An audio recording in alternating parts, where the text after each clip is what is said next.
Polymers, they are all around us in the modern world, from foam batteries to Kevlar vests. Polymers are long chains of repeating units called monomers. A single polymer containing only a single monomer repeated over and over again, or a variety across the length of the chain, all changing and affecting the properties of said polymer. Monomers are joined together in a process called polymerization, which normally consists of 3 steps: initiation, propagation, and termination.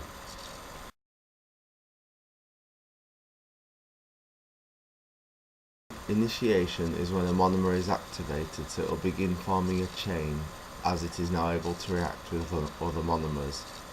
Propagation is when additional monomers react with the original, adding length to the chain. Termination is when something reacts with the active end of the chain, preventing any further reactions from occurring. But where do these monomers come from, and are they sustainable?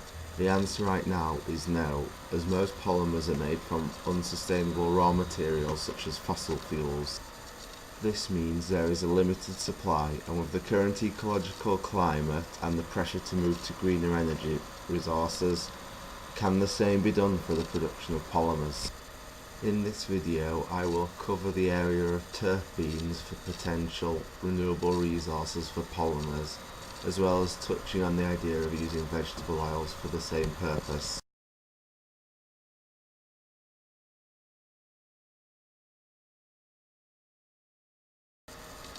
Terpene refers to a large family of naturally occurring compounds. These are normally byproducts of plants, but are also produced by a small number of insects and fungi.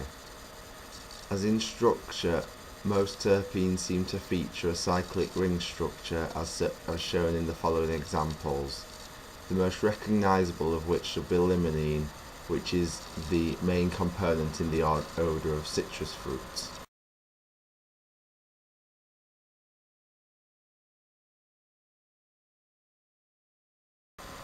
The most conventional form of polymerization of terpenes is cationic polymerization, which features initiation by a positive ion.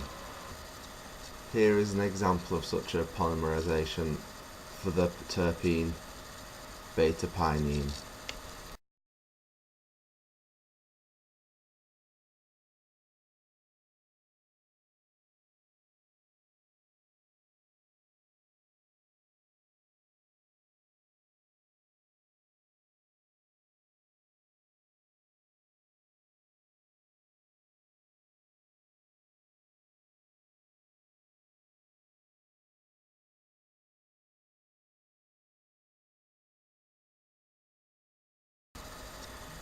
Terpenes can also undergo what is called living polymerization. This is why I left the termination step off the previously shown mechanism, as there is no termination step involved in living polymerization, and the chain continues to grow until there are no further polymers left in solution that can be added. In general, terpenes only undergo cationic polymerization, but under the correct thermal conditions it is possible for some monoterpenes to undergo radical polymerization, which instead of featuring a positive charge features radical electrons on the carbons.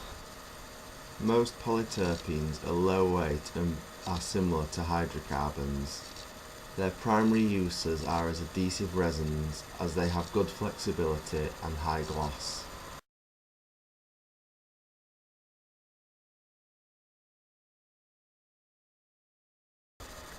Vegetable oils are derived from plants and can be obtained either mechanically or by solvent extraction. The structure of vegetable oils can vary greatly. Here is an example of a more generic and common vegetable oil.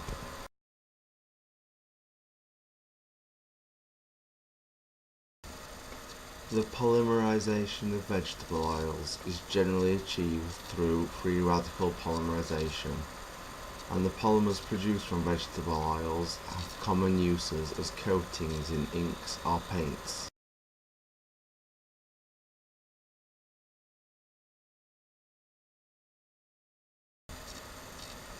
Advantages to making polymers from renewable resources are obviously the fact that the resources are renewable and are therefore not exhausting limited resources such as fossil fuels.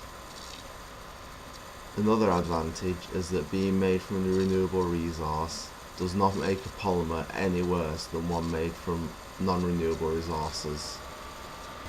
However, it is not all good, for the extraction of these resources is not necessarily green within itself, as it can require heat and energy to extract the materials from the plants.